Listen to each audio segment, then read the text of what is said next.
Live from the Beansville International Hotel and Ballroom, you're in the lounge. And now here's your host, that guy that hangs around, doesn't look like he has a real job, wears the hat. He's here on a regular basis, pretending it's not his mom's basement. It is not my mom's basement. Okay, you know what? Have you been practicing or something? You're getting so much better at this job than usual. You know, it's incredible the amount of work that you put in. But anyway, okay. Well, how are you folks all today? I hope you're all doing well. Welcome to the lounge. Well, here's the thing. The other day, I go to this do. And little backyard do, salads, chicken, people having wine, and this doesn't happen to me very often anymore, unfortunately. But I was one of the youngest people there. Yeah, it was, but you know what? It doesn't really matter. It doesn't matter, if the crowd's like 20 or the crowd's 90, if people are decent human beings, I'm more than happy to hang out with them and share stories and stuff like this. This crowd I was hanging out with the other day, they were, probably like the 60 to 80 crowd, basically, and a couple of them were as funny as hell. I have to say, it was a good time all around. So what's new with me? Not a heck of a lot. Not a heck of a lot. I've been haven't been doing so well at that whole keeping away the sugar. Cutting down. I'm good for a few days and then go like absolutely crazy and. It's amazing. Not like 600 pounds, but it's I do try to get a lot of exercise, so I'm trying to compensate. We all do what we can out there. What else is new? Here's the thing I've been having a lot of issues with lately. Do you find it hard to get motivated to do something during the day if you know you have to go somewhere else later that day? You have some errands that haven't yet been taken care of, or, you got an appointment, and you're around the house, and maybe you have lots of time to actually work on something, but, you think, geez, I can't really get that started. If I get started, then, I'm going to get dirty, I have to get cleaned up again, or I don't want to, have to pull everything out and get started, and then, before I know it's time, I'm going to have to pick everything back up. I'll just make a coffee and sit here and wait. I tend to do that a lot. I don't know why. It's been a problem for my entire life. I used to, I found the big difference between, say, high school and university is, high school, the weekends came, you'd be Friday night, you'd have supper, you'd take off, meet up with the buddies, and let's get this party started. University was a little different. University, go have supper. Parties didn't often start until like 9:30, sometimes 10 o'clock at night. So you know what, I would finish up classes. I was going to a university that was close to my parents' home, so I lived at home while I was attending university, and so I'd go home and have supper, get cleaned up, and then I'd have about a 3-hour wait until it was time to leave for the party. And so I would go and sit, and I would wait and do absolutely nothing. So it's really strange sort of phenomenon that I go through, but trying to work on that, but hasn't quite gotten to where I want it yet. And as promised, I took a look into this whole concept of being able to visit a heavy petting zoo. And you know what? I gave it a little search, and actually there's a band named Heavy Petting Zoo. Not a band I'd heard of, but they're out there. From the mid-90s, I think. I was expecting to find all sorts of sort of depraved things when I punched up the web search, but actually didn't come across a whole lot.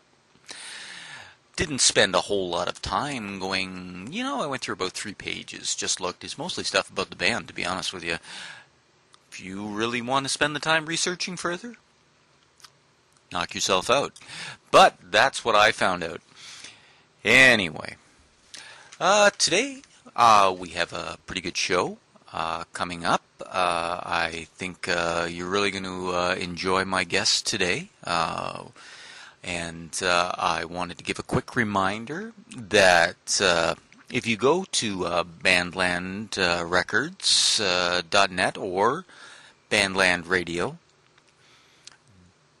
you will be able to, at this time, order your Girls of Bandland Records calendar for 2013. It is available and can be purchased through the website.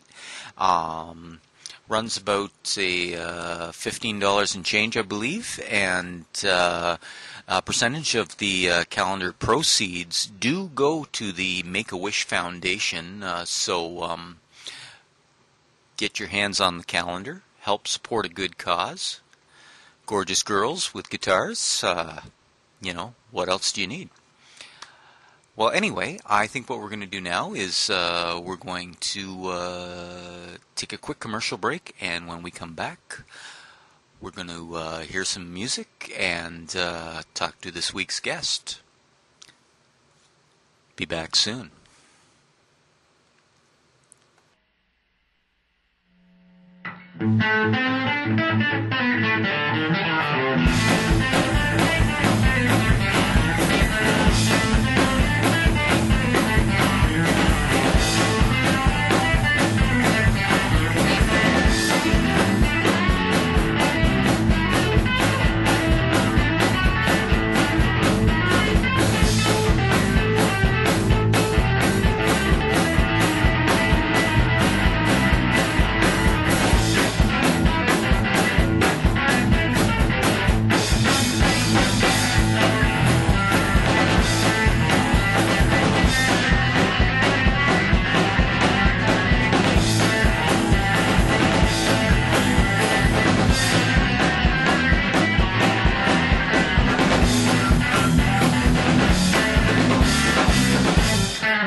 Welcome back to the lounge. The track you just heard was called Weed Whacker. Weed Whacker is by the Space-Time Trio, and my guest this week is fretless guitarist, member of the Space-Time Trio, Jack Mazzenga.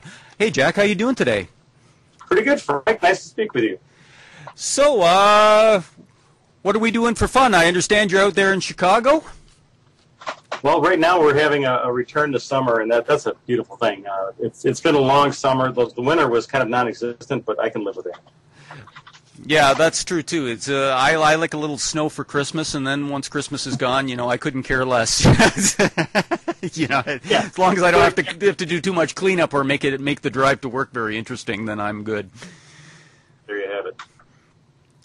So tell us a little bit about the Space-Time Trio. Well, this was. I have a couple of friends, Jim Petty on bass and Michael Thompson on drums. That I met Michael Thompson about almost 20 years ago in the studio. We were doing a jazz project for somebody, and he was there. And my friend Jim, who I had known for a couple of years at that time, was also there. And we had an association over the years in various bands. In fact, Jim and I wound up being in a band that Mike was in. After a while, the people left and couldn't continue, and we played around the area for a long time. But this has kind of been percolating for a while, and we listened to interesting music. And the idea is, why couldn't we record something like this and do some instrumental music, which is my first love. I love spaghetti westerns, surf music, that whole sort of thing. I cut my teeth on that stuff, and the idea of the instrument handling the phrase, the vocal line, doing the singing, and makes perfect sense to me. Yeah, and I really like what you guys are doing too. That track we played, Weed Whacker, I really enjoyed that when you sent that over to me and stuff like that. Really great track. It has a great energy to it, and really like what you guys are doing. That's part of what we like to call our country suite. There's a few tunes I've written recently and over the years that country music has changed quite a bit. It sounds an awful lot like 80s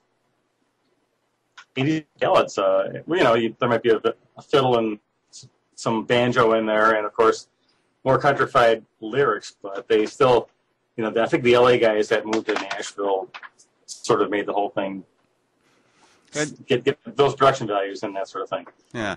The recordings that you guys are doing going into studio, or are you doing a lot of home recording? Oh, now it's strictly home recording. In fact, the tunes that you got were from some videos that we did. A friend of mine came by and did that for me. I'm a instrument repairman, and in return I customize instruments for this guy. And every now and then we do something that should not be, but that's what I'm here for. Anyway, recording. I'm going to be in the studio with a very good friend I met recently, John Griffin. He's a talented engineer and a formidable musician. Mm-hmm. So my theory is to do the recording in a studio because it's like owning a boat, a home studio. I mean, I'm sure you know all about that. You can spend money from dawn till dusk, and at the end of the week, you might still be behind the next piece of gear. Yeah, well, that's true. Everything advances so quickly nowadays and stuff like that. So, do you find that you're recording a lot onto directly onto camera and then downloading the sound from the cameras, or are you recording the audio separately from your videos? On some of those videos, the audio was most of them actually. It's recorded separately and synced with maybe the condenser mic on the camera, just for that sort of thing. And actually, on the Reverb Nation site, we have there's a few things I put up there that were just a handheld digital camera strategically placed on a bar stool in front of the band at rehearsal, and that was like when we first started working some of these things up because we had a show that was imminent and we had to get ready. Excellent. So that's where a few of those come from. And talk about your low or no production values. That's all right. Now, well, you know what? When it comes right down to it, it's the music's the most important element of the thing, and I hope so. And when I look on some of the online videos, and I know some people put not too many people, but some people do go through a lot of production value into the video itself and the stuff like that, and bless them. But yeah, it's when it comes right down to it, the raw music, what it's saying, what it's making you feel, and that's what I really like myself. Well, we're a trio. It doesn't get much more basic than that. It's kind of hard. You don't have to worry about too much masking going on live. So yeah, what kind of musical influences did you have growing up? Well, let's see. There was obviously rock. I started playing before the Beatles were out and dating myself a little bit, but I loved all the early rock, rockabilly, country. Again, the surf stuff still throws me for a loop. I love that, and yeah, all myself too. Spaghetti Western type cinematic thing. I love that. It's just it's telling a wacky story that everybody can hear a different way. If that makes any sense. Yeah. Jazz. We had a copy of Johnny Smith's Moonlight in Vermont, and I remember putting that sucker on, and I met Miss Jones just blew me away. I love that, and then I realized that Johnny Smith wrote Walk Don't Run. And I heard it, and it was swinging, Yeah, I hear you. Do you remember what the first LP you ever bought was? Oh man, that's going back a ways. I'm afraid so. Yeah. The Dead Sea. The Dead Sea. It was sick then. Man, good question. I didn't really start buying LPs until I got into high school because I didn't have any money. But all the stuff my buddies were listening to. I mean, I love Machine Head. The funny thing is, in Chicago, we had a couple of radio stations. There's WLS, that was our rock station, and WJJD, and that was a country station. Merle Haggard and, with Roy Nichols, Buck Owens, and all those guys. Yeah. And I listened to WJJD just as much as WLS or more. So I was somewhat of an outcast. But, there's like the Deep Purple thing as far as buying LPs, Yeah. You're right. It was kind of entertaining, all that sort of thing. And I would buy the occasional jazz. I remember getting Howard Roberts' Dirty Guitar Player. I love that one. Yeah. Now you play fretless, and you say you do custom instruments. I noticed in some of your videos you play that fretless resonator. Is that a guitar you built yourself? No, that was a converted. That's converted. Let's see. It's a tricone style made by Regal. Yeah. And I found it on Craigslist. My friend Ned Ebbett was playing the fretless resonator first, and I wanted to do an acoustic guitar. And I was talking to Ned. I said, "Hey, I think I want to do a resonator." He said, "Well, sure." I said, "Hope you don't mind, because you're already doing it." He's a great guy. Didn't care. I thought it'd be great for the fretless acoustic guitar. I'd look for the loudest possible version I could find. So I thought, resonator's cool. Yeah. Yeah, it amazed me the first time I saw one of your videos watching you play that. I thought, geez, my God, the muscle memory that must go into that. I like to tell people I practice with my eyes closed so it doesn't sound like I'm deaf. Well, what we should do is we should take a quick commercial break, and when we come back, we'll be back here with Jack Mazzenga. Thanks, Frank. You're back in the lounge, and here's Frank. Okay, welcome back. Well, you know what we should do is we should listen to another one of your tracks. I've got your track here called 90. Would you like to tell the folks anything about that track? Sure. 90. That tune came about actually in 1990. I'd picked up an amp that this guy didn't want. It was what he considered a practice amp, and it was a 64 Fender Princeton. And it's like one of the best amps of all time for me, anyway. So you can play with you can use it in the studio. I'm not going to get into the gear thing. Yeah. But when I sat down, I remember I plugged in. I have a Strat, and I have an L series Strat. That was my main axe then, and I started playing the main figure from that thing, and it just sort of came out. I thought, okay, we'll call it 90. Later on, looking back, that's how it sort of came along. But that's one of those ones that's almost jumped out fully formed, which kind of amazed me. So I thought, this is good. This is a good thing. So when I finally posted up a video of the thing, I thought, okay, let's see, 90. And I thought, sometimes the name is a number. That's the tagline for that one. Sort of like the country stuff, I like to call 21st century twang. It's on fretless. And 90 got converted to fretless like everything else. And to me, it works it's even more endearing for me in that fashion. So excellent. Well, let's take a listen. Here's 90 by the Space Time Trio.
Excellent, excellent.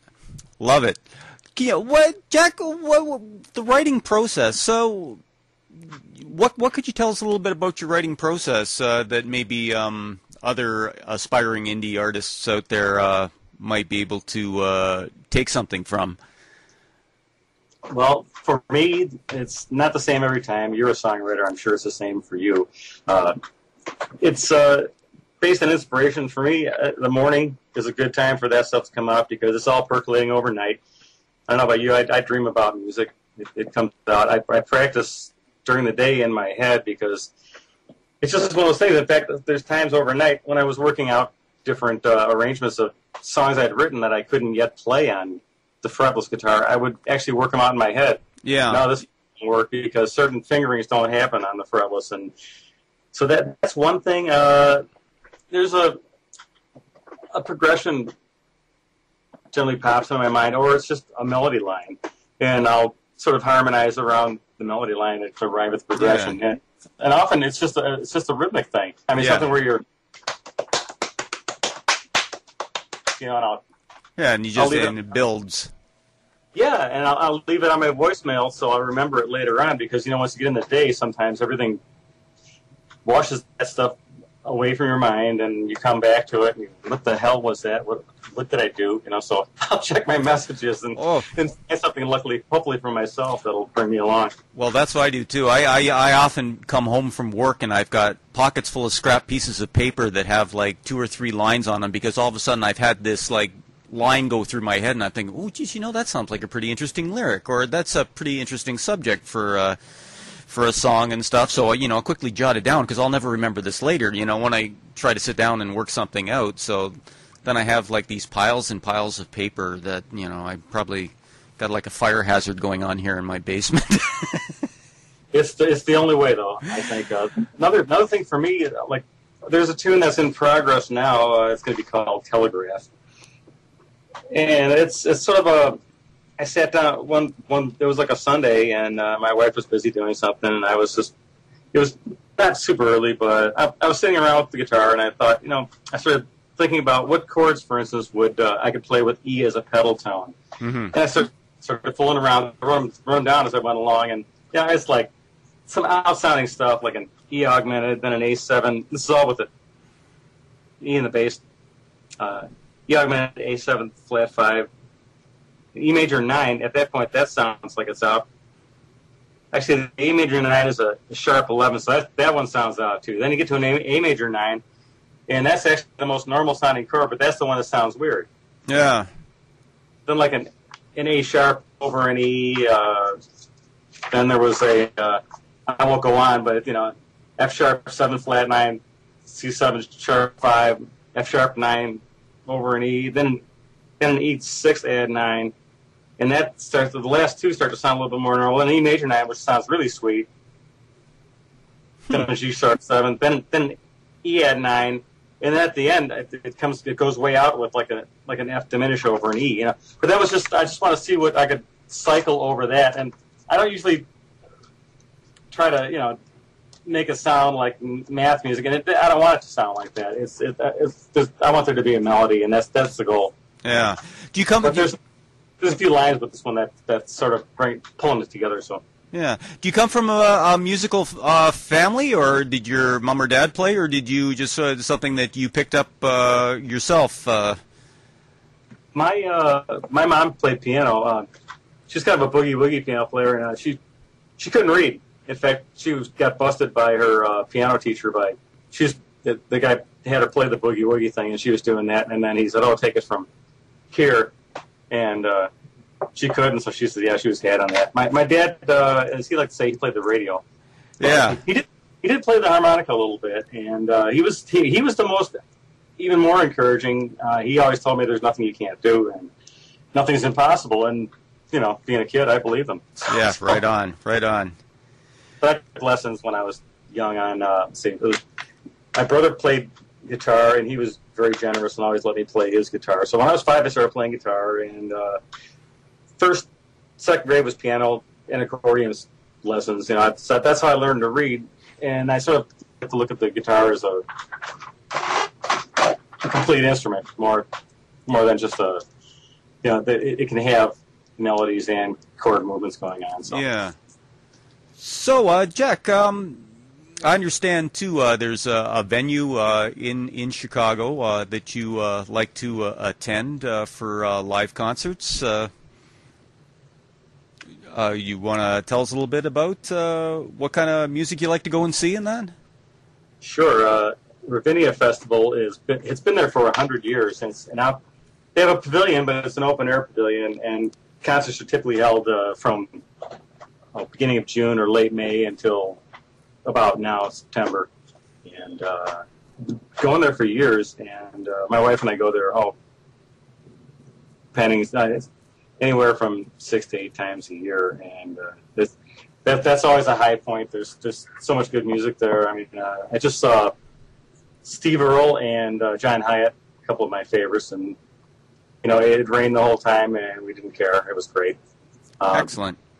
And the Lyle Love and his large band were there. They're there almost every year, and these guys are just it's like Mitch Watkins on guitar, Ray Herndon on guitar, and Leah Sklar on bass, Russ Kunkel on drums. And they're so eclectic. I mean, they've got the great Lyle Love delivery and dry humor and wit going on. But first, they warm the crowd up before he comes out. They'll play a piece of music, and before you know it, they're ripping through Donna Lee in the middle of it.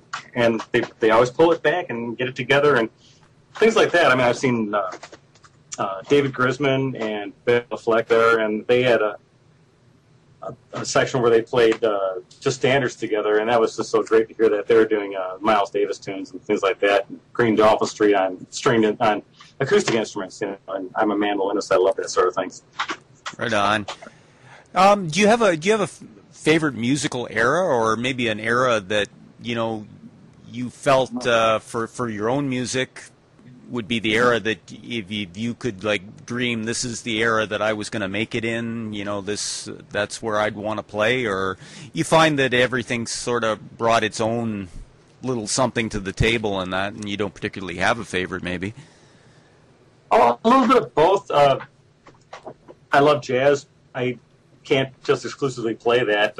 You have to be good enough for one thing, and also just being, keeping the interest up. And I love country, bluegrass, that whole thing. I sort of like the fact that the country thing can lend itself to drama and comedy at the same time. That's appealing to me. You heard Weed Whacker. I mean, there's other country tunes that we have. One's called Me Perra Esta Muerto. My dog is dead. And I thought I'd just put it in Espanol to make it sound a little more world. But that sort of thing, that appeals to me because I think there should be a sense of humor in music. And, the old drama and comedy being two sides of the same coin. Yeah. So with now, I imagine over the years you've played a lot of the bar scene and stuff like that. Do you have any interesting experiences that you want to share with us, or has it all been pretty standard? Well, actually, I had some interesting stuff going on. Early on, I did the same thing everybody else did. I played beer bashes and bars and whatnot. And a friend of mine moved to California, so this is about 77. I moved out there to meet up with this band, and we played funk and Steely Dan and things like that. And we wound up going to Japan for a few months, and that was interesting. That's a different story there. We got we got 2 days off a month. They weren't back to back, and we played. Our set would start at 9 p.m. and we'd finish up at 4 in the morning. We'd have an hour and a half off in the middle, and it was some long nights. And of course, all sorts of hijinks ensue when you give a band an hour and a half off in the middle of the night. They were going. People would take some of us out, and they'd come back and, what happened to you? Yeah, I've heard that story before. Yeah. I imagine so. Yeah, and we met some interesting people there too. There was some memorable stuff. I hear you. Well, why don't we take the time now to listen to another track by the Space Time Trio. This track's called Hydro. Is there anything that you'd like to tell the people about that track? Sure. Hydro. This tune was, it sort of started off as almost like sort of a rock thing, but there's a funk element in it. And if you listen carefully, there's a few bars of jazz after the third verse somewhere. And the title was, I was reading a Sherman Alexie book at the time. I think it's the title of that book was I think it's the completely true story of I can't recall what title he said. It's a completely true story of mostly a true story of a half Indian, something like that. And Alexie's a great writer, and he had his self descriptions. He was hydrocephalic, and he described himself as a teenager, and he said he looked like an elf walking along. You know, he had glasses, and his feet were big, and they were sticking out, and he was skinny as could be. For some reason, that groove just reminded me of somebody just trucking along. You can see him from the side. I mean, the title came after the song. I was thinking, what can I call this? I thought, well, I sort of, I certainly have mental imagery that makes you pops into your head when you hear certain grooves, and that's what happened. That's about all there is to it. Okay, well, without further ado, let's listen to the Space Time Trio. This is Hydro.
That was Hydro by the Space Time Trio. Why don't we take the time here? We'll take a quick commercial break, and we'll be right back in the lounge with our guest, Jack Mazzenga.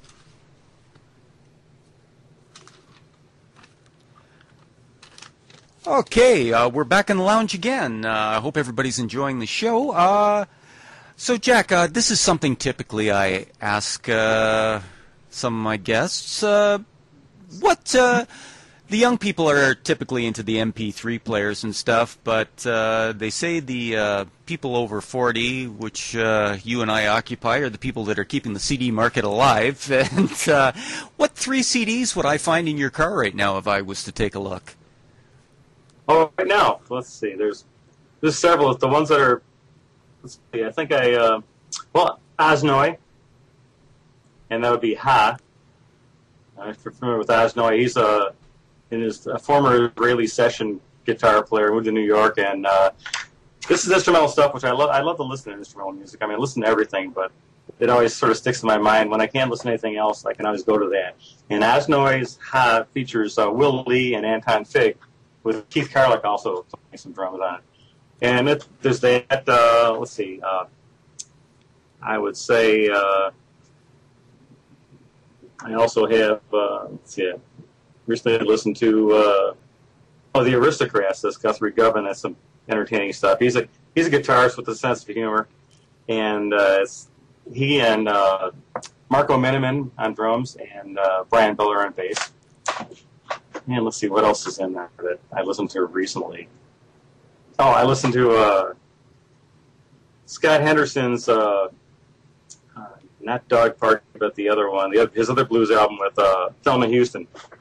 Right. And it's songs like "I Hate You." What a great blues song. Do you find over the years that like your musical tastes have really expanded? Like I know for myself, I found when I was younger, I was sort of set that this band, and this band, they were where it was at, and that's what I was going to listen to, and everything else was sort of wayside and stuff. But I find I find with the years of experience and listening to different music under my belt now, I find that I pretty much listen to anything, and I find something good in almost anything I listen to and stuff. And my influences too, I find come from a lot wider spectrum than they did when I first started out. Do you find the same thing? Yeah, I couldn't agree more with you about that. I've always been fairly eclectic, which seems it sometimes people act as if it's a dirty word to be eclectic, but I don't think so. I've always listened to a wide variety of music, and now more than ever, it's there's so much out there. In fact, everything you listen to is a fusion of some sort. Well, that's it. Yeah, everything's been out there for so long, it gets influenced. I like bebop. I like jazz. I listen to some classical. Blues. The power of the blues is undeniable. It's everywhere. Yeah. Country. But even I'm not really into rap or hip hop. But every now and then you hear something about it that does work. There's a Schofield record. I think it might be Idio Funk, and there's a rap thing on one of them, and it totally works. I mean, it's all there, and it can be part of the big filter. Well, that's it, because it has been around for a very long time, that sort of rhythmic speaking with the music and stuff, and a lot of artists over the decades have used it before it became sort of a mainstream art style onto its own, and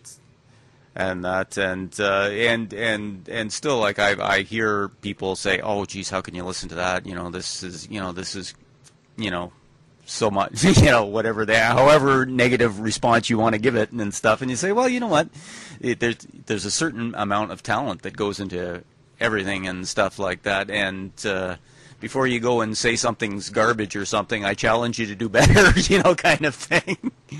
Well, at the risk of offending some listeners, you probably won't catch me listening to too much Nicki Minaj, for instance. No, myself either. But it's all part of it. It's all part of the bigger picture, and it can definitely benefit you. Think about rhythmic things. People forget music is more than just pitch. Yeah, it's the time that's separating those pitches. What that determines what the contour is really like. That's whether it's conscious or not. I personally, I like to know what I'm doing, but I really try not to think about it.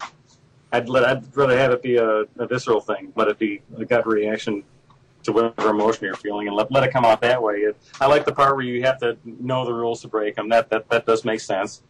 But you have to kind of let go of everything to get something to work and to be a little more creative, because otherwise I'll end up writing something that sounds like something else. In fact, Hydro started off like that. I listened to it. The opening riff didn't sound anything like it is now, and I was thinking, wow, that's nagging me. What does it sound like? And the first thing I wrote sounded like something I've been listening to the last couple of days. I try to avoid that. Well, that's the thing, and I spoke with somebody about that recently, and it's tough, because I find I get into a certain thing where I'm listening to say a Bob Dylan CD that and I've been listening to it in the car, and I tend to listen to things over and over in the car and stuff like that. Next thing I know, I'm writing a song and I'm going, you know what? That sounds a little too familiar. What am I picking up there and stuff? And then I have to go back and listen to the CD again and say, just look Forever Young, or something like that, right? Yeah, and you go, oh. I said, okay, we're going to have to make a little adjustment on this. This just isn't going to do. I think you almost have to fact check yourself. Well, that's it too. And then I've had people. I've posted songs on the web and stuff, and I've had people make comments that say, "Geez, it reminds me of something." And I said, "Oh," I said, "Does it really? Really? Well, think hard, because if it reminds you of something, think of what it is, because I want to make sure that I'm, not accidentally, coming too close to another piece of material." And they're saying, no, it's I didn't mean that. You're reminding me of a certain artist's style. And I said, oh well, I can't help that. Then you get, your influences are what they are. But sometimes it's not even an influence which is cool, because every now and then somebody tells me, oh, your music sounds like this or that. Somebody once said, this one song sounds like a cross between Jeff Beck and Josh Z or something. And I thought, well, never thought of that. Thank you. It's a little scary, because you want to fact check yourself and make sure that you're not inadvertently plagiarizing someone. I sure do. I know everybody else does. And it's but when you look at it just from the fact that it moves somebody in some way, I actually say thanks for listening. That's really awesome. Well, yeah, that is great. And okay, we're almost out of time this week. So I was going to we're going to finish out the show with your track "Riff Rock Trip," which people will hear at the end of the program. But I just want to make sure if people out there are interested in checking out some of your videos online, where they might look. It's easy. My YouTube channel is Jack Mazzenga. No secret code name. No secret code names there. Yeah, makes it nice and easy. And as we were talking earlier in the show, also on Reverb Nation and of course Facebook. Both Jack Mazzenga, Spacetime Trio, and that's easy to find. Sounds great. Well, I would like to thank you for joining me today, Jack. I really appreciate you coming on the show, and keep the hot tracks coming, because I'm certainly enjoying what I'm hearing, man. It was great to talk to you real time, and thanks a lot. Really appreciate it. Okay, that was Jack Mazzenga. We'll take a commercial break, and I'll be back with some closing thoughts. Once again, you're live somewhat in the lounge with that guy there. I never get tired of your wit. Never, never, never.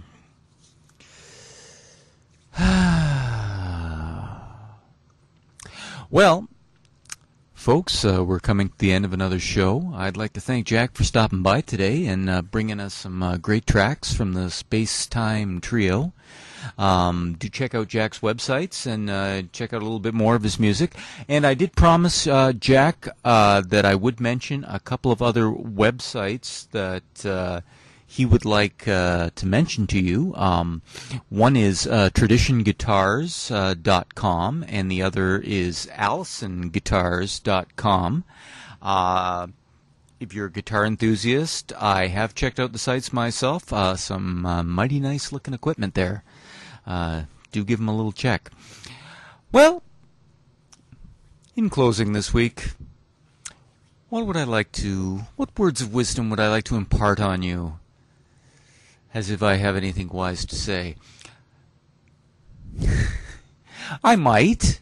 Okay, let me think.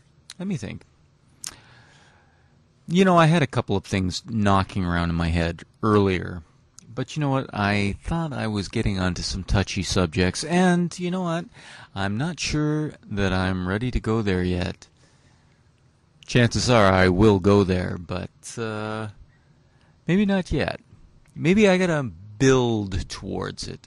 Just build towards it before I start really griping and picking on people. But no, I just want to wish everybody all the best, and hope everybody had a great summer. And this is not really going anywhere, is it? Is it going anywhere? Do you know where this is going? Okay, here's the thing. Let's get right into it. Let's get right into it. Okay, Crime and Punishment. Not the book. Here in Canada, we're not the strictest country when it comes to punishment doled out for the crimes, much to the dismay of the average citizen. You know what? And I worry that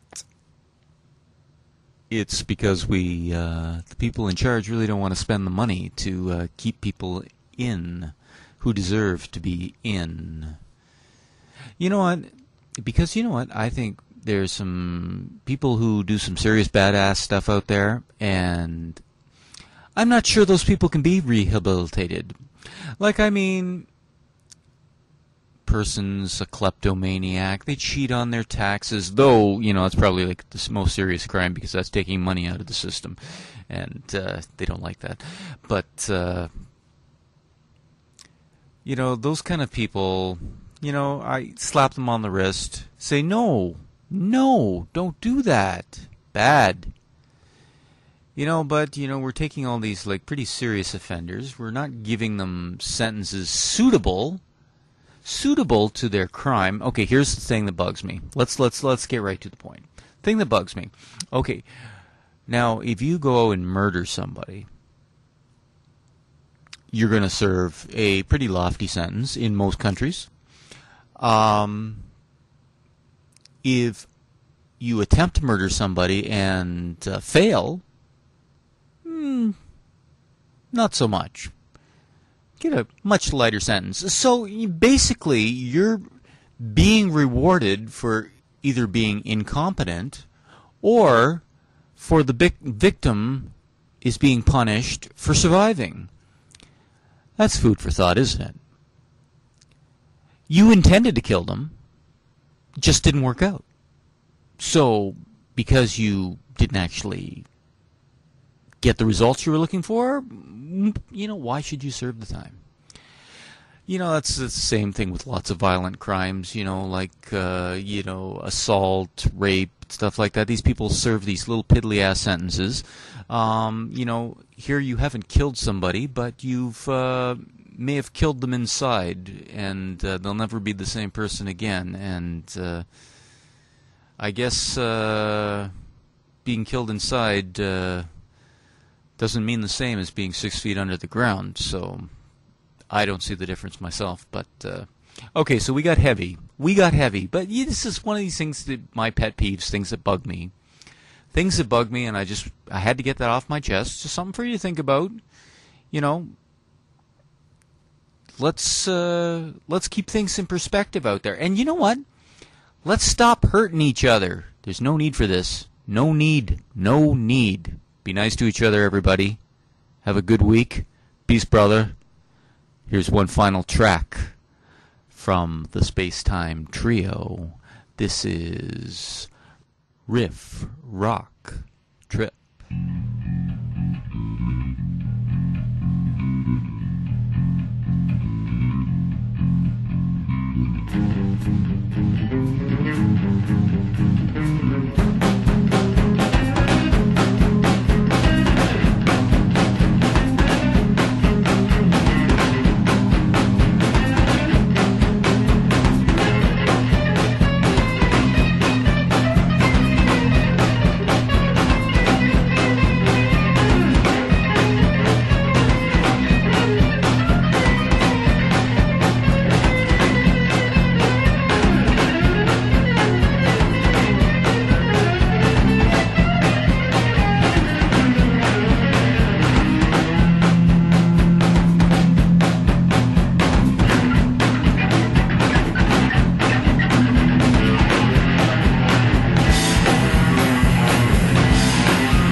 bye.